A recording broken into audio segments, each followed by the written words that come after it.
Civil सेवा की आप सभी अभ्यर्थियों का देवप्रयागम आईएएस के इस कमांड बैच में स्वागत है। और मित्रों, आप आज इस क्लास के साथ संविधान राज्य व्यवस्था की क्लास देख रहे हैं, जिसमें हम लोग चर्चा कर रहे हैं संविधान के भाग, अनुसूचियां।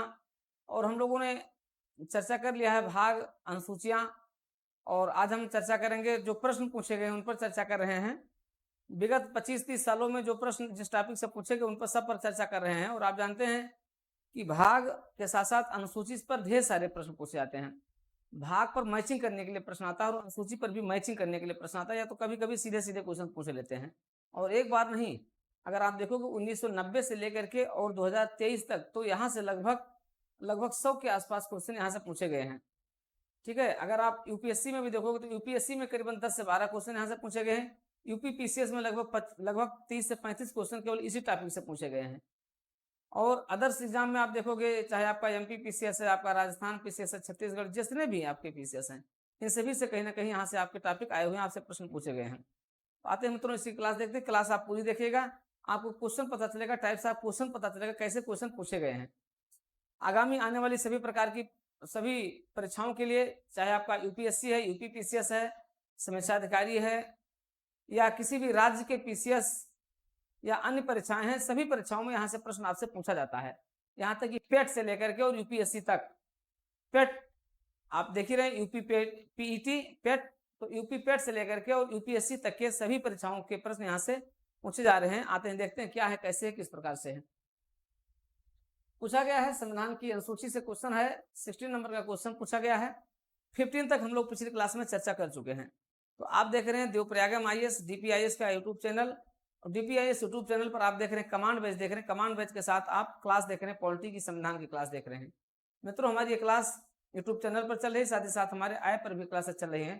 तो आप चाहे यहाँ ज्वाइन करें, चाहे यहाँ, तो आप ज्वाइन करेंगे ही करेंगे। आप हमारी क्लासेस को, पूरी क्लास को देखने के लिए आप हमारे ऐप पर आ जाइए। आइए देखते हैं, भारतीय संविधान में है, ये पूछा गया है। झारखंड पीसीएस प्रीलिम्स 2006 में पूछा गया है, और एमपी पीसीएस प्रीलिम्स 2010 में पूछा गया है। तो भारतीय संविधान में क्या है? 9 अनुसूचियां, 12 अनुसूचियां, 10 अनुसूचियां और 11 अनुसूचियां। तो कितनी 12 अनुसूचियां हैं, जिनको हम लोग देख चुके हैं। ठीक है, पहली, दूसरी, तृतीय, सारी अनुसूचियों पर हम लोग चर्चा कर चुके हैं। ठीक है, फिर प्रश्न है, यदि भारत संघ के एक नए राज्य का सृजन करना हो तो संविधान की निम्नलिखित अनुसूचियों में से किस एक को अवश्य संशोधित किया जाएगा? अब देखिए, यदि भारत संघ के एक नए राज्य का सृजन करना हो तो संविधान की निम्नलिखित अनुसूचियों में से किस एक को अवश्य संशोधित किया जाएगा? पहली, दूसरी, तीसरी और पांचवी। यहां से प्रश्न दो प्रकार से बन सकते हैं, दो तरीके से प्रश्न बन सकते हैं। पहला तो यह प्रश्न हो गया जो दिया गया है। दूसरा प्रश्न ये हो जाएगा कि अगर भारतीय संघ में किसी नए राज्य का सृजन किया जाता है तो किन किन अनुसूचियों को संशोधित किया जाएगा? तब यहां से प्रश्न बदल जाएगा।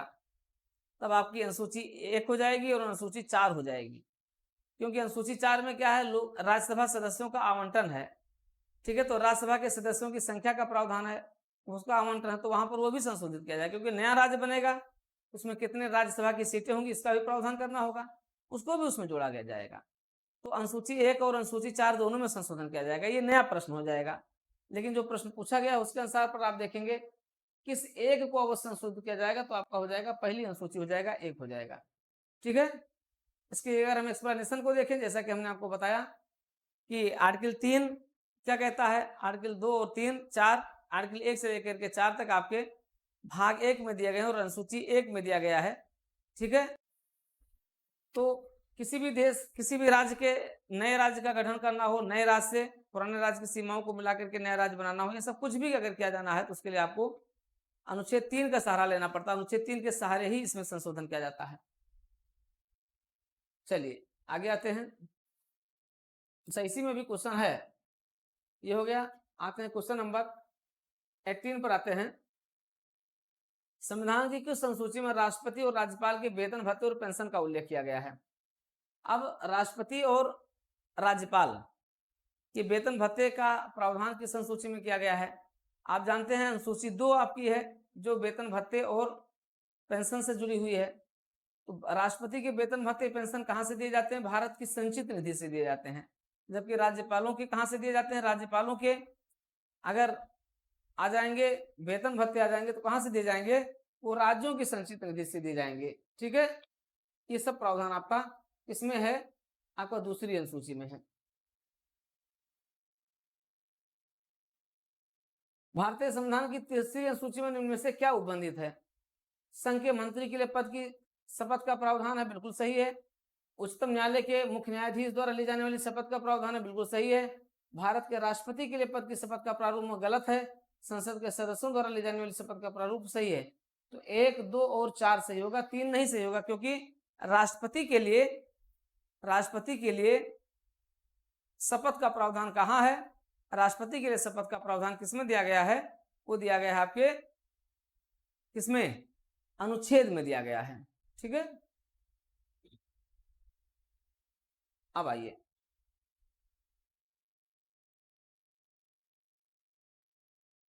भारत के संविधान के नियमों में से किस अनुसूची राज्य से निर्वाचित होने वाले राज्यसभा के सदस्यों की संख्या को निर्धारित करती है? डी।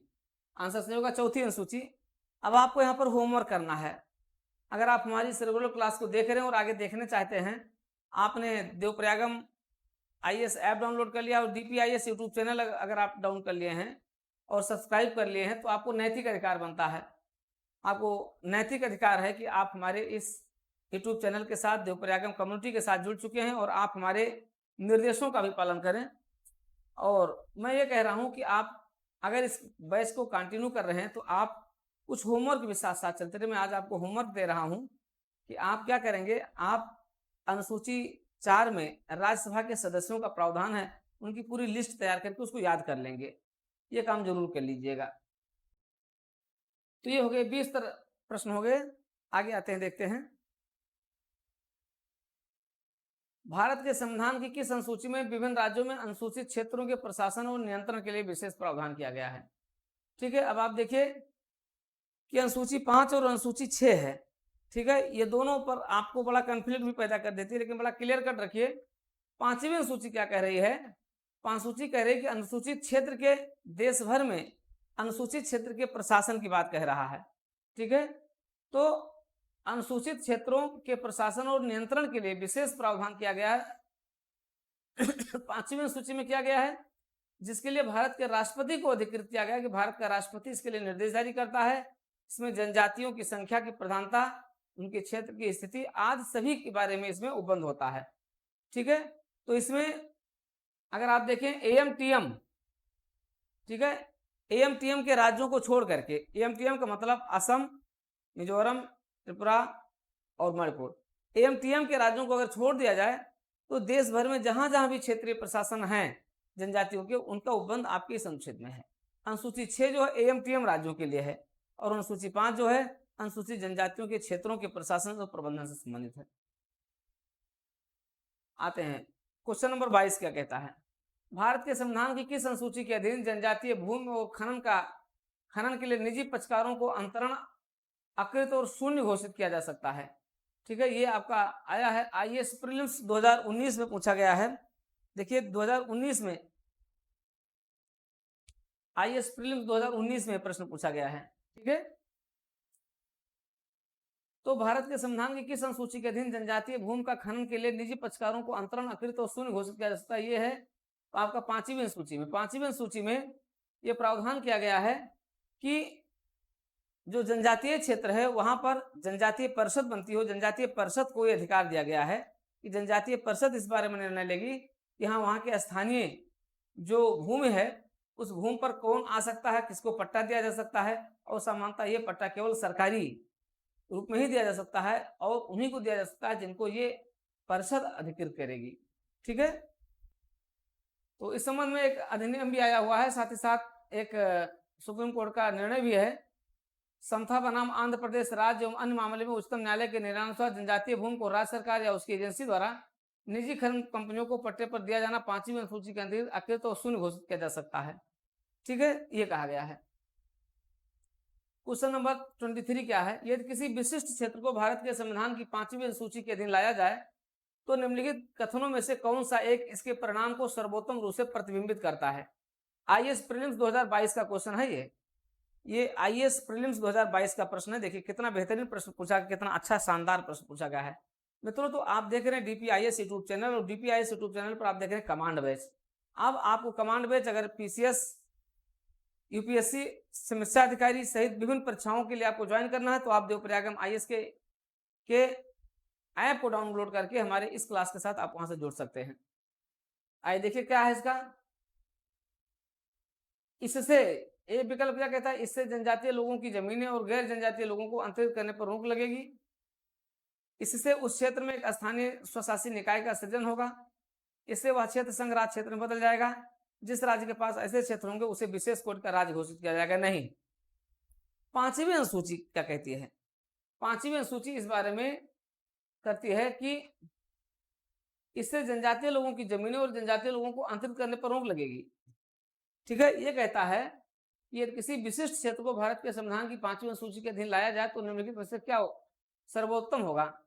सर्वोत्तम ये होगा कि जनजातीय लोग, तब वहां पर एक जनजातीय परिषद बनेगी। जनजातीय परिषद जनजातीय लोगों के हितों का संरक्षण करेगी और जनजातीय लोगों के हितों का संरक्षण करते हुए वो एक विशिष्ट जो है निर्णय लेगी और वो निर्णय क्या होगा? अपने आप में सर्वोच्च निर्णय होगा। इसका आंसर ए होगा। चलिए आगे आते हैं। भारत के संविधान में पांचवी अनुसूची और छठी अनुसूची के उपबंध निम्नलिखित में से किसके लिए किए गए हैं? अनुसूचित जनजातियों के हितों के संरक्षण के लिए किया गया है, राज्यों के बीच सीमाओं के निर्धारण के लिए किया गया है, पंचायतों की शक्तियों पर अधिकारों के सभी सीमावर्ती राज्यों के हित के लिए किया गया है। तो अनुसूचित जनजातियों के हितों के संरक्षण के लिए किया गया है। ठीक है, ये आपका है पांचवी और छठी अनुसूची में। भारत के संविधान की सातवीं अनुसूची में क्या अंतर्दिष्ट है? अब भारत के संविधान की सातवीं अनुसूची किसके लिए है? ये आपके संघ सूची, राज सूची और समवर्ती सूची के लिए दी गई है। तो इसका आंसर क्या होगा? बी होगा। संघ सूची जिसमें आप जानते हैं इसमें 100 शब्द हैं, राज सूची में 100 विषय हैं, राज सूची में 61 विषय हैं, समवर्ती सूची में कुल 52 विषय हैं। ठीक है, इस पर हम लोग चर्चा कर चुके हैं। अगर आप इस क्लास को नहीं देखें तो आप प्ले लिस्ट में जाकर के यूट्यूब चैनल पर, हमारे DPIS यूट्यूब चैनल पर आप जाएंगे तो आप पिछले 2 महीने की सारी क्लासेस को आप पा सकते हैं, जिसमें आप करंट अफेयर्स की क्लासेस को पा सकते हैं, जिसमें प्रतियोगिता दर्पण और समसामयिक क्रॉनिकल की सारी क्लासेस हैं। साथ ही साथ आप संविधान की क्लासेस को भी आप कंटिन्यू पा सकते हैं। चलिए, सातवीं अनुसूची में किस सूची में प्रविष्टि का संबंध राज्य के विधानमंडल के निर्वाचन से? बहुत अच्छा प्रश्न पूछा गया है। ठीक है, आप देखें भारतीय संविधान की सातवीं अनुसूची की किस सूची एवं प्रविष्टि का संबंध राज्य के विधानमंडल के निर्वाचन से है? ये पूछा गया MPPCS प्रीलिम्स 2010 में पूछा गया है। ठीक है, अब देखिए, अगर आप देखें तो इसमें आंसर थोड़ा सा कंफ्लिक्ट हो गया है। ठीक है, राज्य के विधानमंडल के निर्वाचन से है, तो राज्यों का विधानमंडल अगर देखा जाए तो प्रविष्टि 37, सूची 2 की प्रविष्टि 37 भी इस बारे में करती है। सूची 2 की प्रविष्टि जो राज्य विधानमंडल की बात करते हैं, राज्य विधानमंडल। ठीक है, लेकिन सूची 1 संघ सूची के विषय के अंतर्गत ये केंद्रीय निर्वाचन आयोग के अधीन आ जाता है। ठीक है, राज्य विधानमंडल के निर्वाचन का प्रावधान कौन करेगा? ये केंद्रीय निर्वाचन आयोग करता है। ठीक है, तो अगर आप देखेंगे सूची 2 की राज्य सूची की प्रविष्टि 37 संसद द्वारा बनाई गई किसी विधि के उपबंधों के अधीन रहते हुए राज्य विधानमंडल के लिए निर्वाचन का संबंध राज्य के विधानमंडल के निर्वाचन से, ये कहता है। लेकिन सूची संघ सूची की प्रविष्टि 72 कहती है कि संसद के लिए, राज्यों के विधानमंडल के लिए तथा राष्ट्रपति और उपराष्ट्रपति पदों के लिए निर्वाचन आयोग करेगा। ठीक है, तो ये दोनों है, लेकिन यहाँ का जो सबसे बेस्ट आंसर क्या होगा? ऐसी स्थिति में आप बेस्ट आंसर किसको मानेंगे? सी को मानेंगे। ठीक है, सी आपका यहाँ पर बेस्ट आंसर है, क्योंकि सूची 2 प्रविष्टि 37 ये राज्य विधानमंडल के निर्वाचन के लिए केंद्रीय निर्वाचन आयोग को अधिकृत करता है। ठीक है, तो ये राज्य सूची के विषय के अंतर्गत आता है। तो आपका आंसर जो बेस्ट आंसर होगा आपका होगा सी होगा।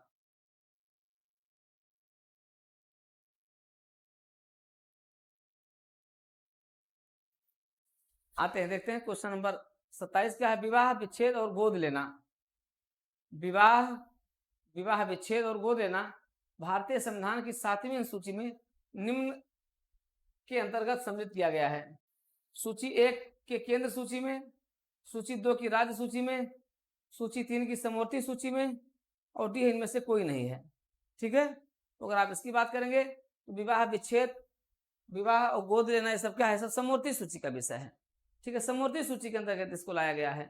ठीक है, तो ये सूची 3 यानी समवर्ती सूची में है और इस पर दोनों को, केंद्र और राज्य दोनों को अधिकार दिया गया है। ये पर क्या कर सकते हैं, अपना कानून इसके बारे में बना सकते हैं। ठीक है,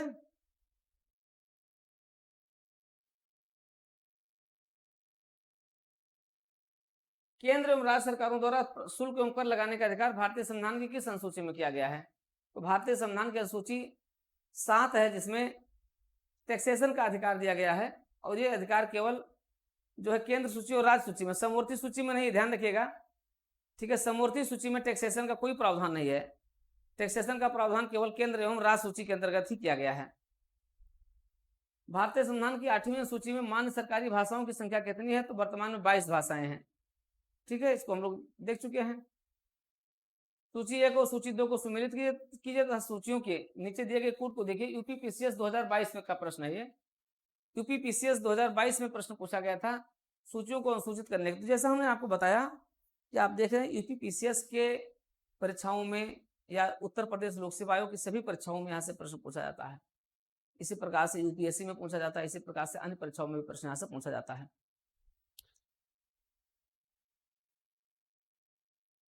बैठने के लिए बताइए। आगे आते हैं, देखते हैं बैठने के लिए।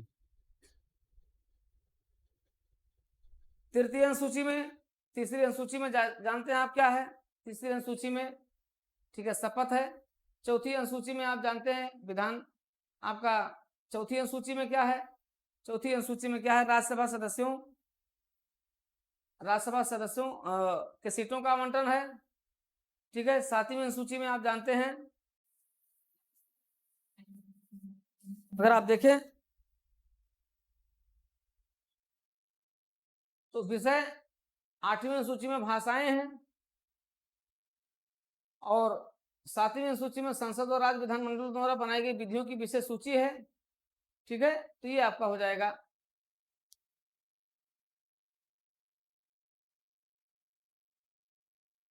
किस प्रधानमंत्री के कार्यकाल के दौरान भारत के संविधान में 9वीं अनुसूची को पूरा स्थापित किया गया? अब जानते हैं पंडित जवाहरलाल नेहरू देश के पहले प्रधानमंत्री थे। उनके काल में सबसे पहला संविधान संशोधन भी किया गया था। पहले संविधान संशोधन के अंतर्गत ही इसको लेकर के आया गया था। ठीक है, भारत के संविधान की 9वीं अनुसूची के संबंध में निम्नलिखित कथनों में से कौन से कथन सही नहीं है? अब कथन सही है, कथन सही नहीं, इसको ध्यान रखिएगा। कौन सा कथन सही नहीं है? इस सीडीएस में पूछा गया 2015 में। वह 1951 में प्रथम संशोधन से अंतः स्थापित की गई, ये सही है। इसमें वही विधियां सम्मिलित हैं जो न्यायिक पुनरावलोकन के कार्यक्षेत्र के बाहर हैं। ठीक है, ये भी सही है। वह 42वें संशोधन द्वारा अंतः स्थापित की गई है। 9वीं अनुसूची में प्राथमिक रूप से वही विधियां जो राष्ट्रीय सुरक्षा के विषयों से संबंधित नहीं। तो 3 और 4 गलत होगा, नहीं होगा। सही क्या होगा? 1 और 2 होगा। ठीक है,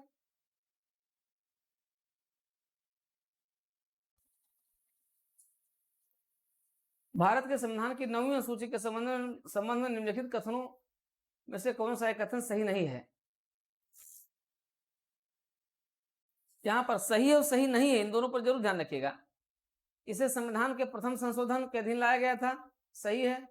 9वीं अनुसूची में विनिर्दिष्ट कोई भी, सीडीएस 2010 में पूछा गया। देखिए सीडीएस 2019 में और सीडीएस 2010 में एक ही क्वेश्चन लगभग पूछा गया है। 9वीं अनुसूची में विनिर्दिष्ट कोई अधिनियम विनियम इस आधार पर अमान्य हो जाएगा कि वह संविधान के भाग 3 के किसी मौलिक अधिकार का उल्लंघन करता नहीं, ऐसा कुछ नहीं है। ये गलत होगा, बी गलत है। सी कहता है आधारित संरचना के सिद्धांत पर 9वीं अनुसूची में शामिल किसी अधिनियम के न्यायिक पुनरीक्षण की शक्ति उच्चतम न्यायालय के पास है, ये भी सही है। 9वीं अनुसूची में विनिर्दिष्ट किसी अधिनियम को उपयुक्त विधानमंडल द्वारा निरस्त या संशोधित कर सकता है, ये भी सही है।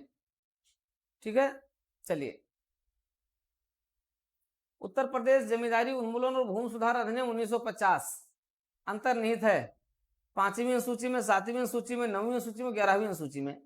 तो सभी भूमि सुधार से जुड़े विषय, काश्तकारी उन्मूलन से जुड़े विषय, ये किसमें है? 9वीं अनुसूची में है। कोल्हियो केस यूपीपीएससी मेंस 2017 में पूछा गया है। कोल्हियो केस भारत के संविधान की किस अनुसूची से संबंधित है? 9वीं अनुसूची से संबंधित है। अब देखिए क्या किया गया था। कोल्हियो केस 2007 में भारत के संविधान की 9वीं अनुसूची से संबंधित है। इस केस के अंतर्गत यह स्थापित किया गया कि 9वीं अनुसूची में सम्मिलित कोई भी कानून जो 24 अप्रैल 1973 के पश्चात जोड़ा गया है, उसे चुनौती दी जा सकती है और यदि कोई विषय मौलिक अधिकारों का उल्लंघन करता है तो सर्वोच्च न्यायालय इन कानूनों की समीक्षा कर सकता है। इससे पहले आप जानते हैं 9वीं अनुसूची में शामिल किसी भी कानून की समीक्षा नहीं की। तो कोयल्हो केस 1973 के अनुसार अब सुप्रीम कोर्ट क्या कर सकती है, 7वीं अनुसूची की समीक्षा कर सकती है। भारत के संविधान के निम्नलिखित में से कौन सी एक अनुसूची में दल बदल विरोध है? तो 10वीं में दल बदल है। सुमिलित करना है, मान्यता प्राप्त भाषाएं किसमें है? 8वीं अनुसूची में है। दल बदल किसमें है? 10वीं में है।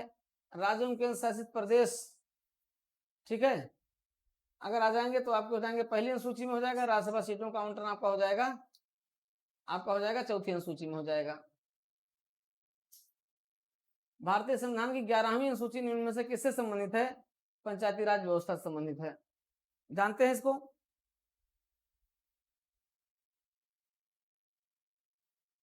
अरे लोग, भारत के संविधान की अनुसूचित उसके विषय के नियमों में से कौन सा युग सही सुमिलित है? सही सुमिलित नहीं है। आपके अधिकांश प्रश्न कहां से गलत होते हैं? है और नहीं है में 2-3 क्वेश्चन आप लेकर चले जाते हैं, डूब जाते हैं। 8वीं अनुसूची भाषाएं से, दूसरी अनुसूची शपथ और प्रतिज्ञान से, चौथी अनुसूची राजसभा से है, 10वीं अनुसूची दल बदल के आधार पर निर्णयता के विषय में उपलब्ध है। ठीक है, तो अब ये कह रहा है कि दूसरी कौन सी सुमिलित नहीं है? दूसरी अनुसूची में क्या है? वेतन भत्ते हैं। निम्नलिखित में से कौन सा युग्म सही सुमिलित नहीं है? सार्वजनिक स्वास्थ्य एवं स्वच्छता, ये समवर्ती सूची का विषय है। अगर आप देखोगे तो समवर्ती सूची का है। जनगणना के आसंग सूची का, राज्यसभा में सीटों का आवंटन द्वितीय सूची में दल बदल विरोध जो है 10वीं सूची का है। ठीक है,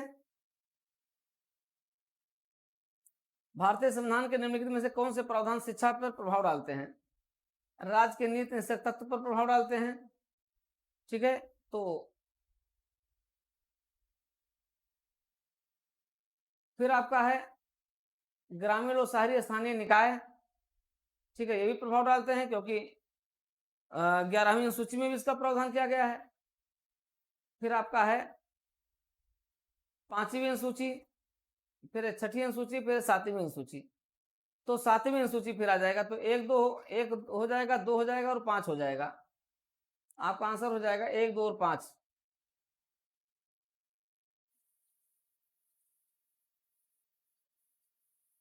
सूची 1 को सूची 2 से सुमिलित कीजिए तथा सूचियों के अंत में दिए गए कूट से सही उत्तर देखिए।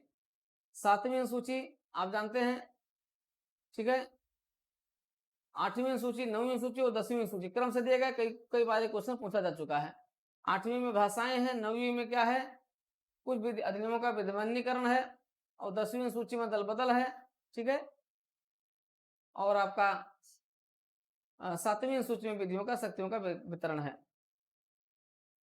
सूची 1 को सूची 2 से सुमिलित कीजिए। केंद्र सूची, राज्य सूची, समवर्ती सूची और अवशिष्ट सूची। देखिए क्या है, अवशिष्ट सूची वो सूची होती है जिसमें नए नए विषय आते हैं। जैसे आपका सॉफ्टवेयर हो गया, आपका अंतरिक्ष अनुसंधान हो गया, इसरो हो गया, सैटेलाइट लॉन्चिंग हो गया, ये सब इसमें आ जाएगा। तो डी का 2 हो जाएगा। केंद्र सूची में क्या आएगा? आपका जनगणना आ जाएगी, सॉरी आपका, हाँ आ जाएगी। राज्य सूची में आपका पुलिस और सार्वजनिक सूची का विषय आ जाएगा। समवर्ती सूची में आपका जनसंख्या नियंत्रण परिवार नियोजन आ जाएगा। चलिए,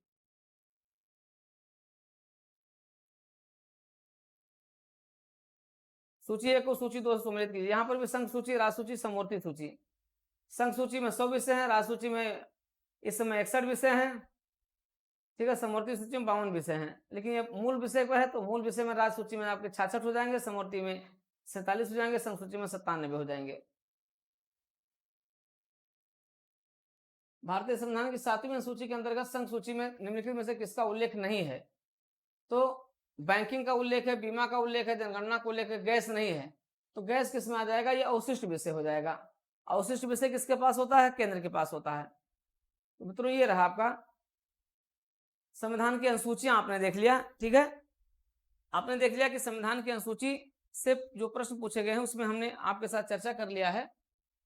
ठीक है, ये सारी चर्चाएं आपके साथ हो गई हैं और आपने देख लिया कि ये प्रश्न आपके बन गए हैं अनुसूची से संबंधित 1990 से लेकर के 2022 तक जितने क्वेश्चन आपसे आईएएस में, यूपीपीसीएस में, एमपीपीसीएस में, इन सभी में पूछे गए वो सारे प्रश्न आपके अनुसूचियों से संबंधित हो गए। लगभग 50 के आसपास क्वेश्चन यहाँ से आपके बन जा रहे हैं।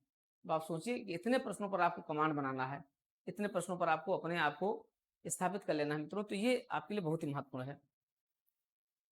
ठीक है, आगे आते हैं, देखते हैं।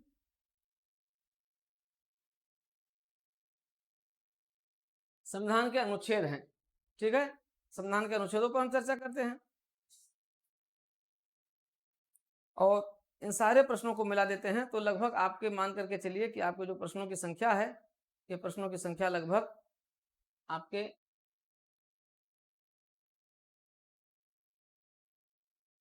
100 के पार पहुंच जाती है। ठीक है, बहुत प्रश्न यहाँ से पूछे गए हैं, सारे प्रश्नों पर हम लोग चर्चा करते रहेंगे। आपके हो गए हैं, ठीक है। अब आपको देखना है भारत के संविधान में अनुच्छेद से संबंधित कितने प्रश्न पूछे गए हैं।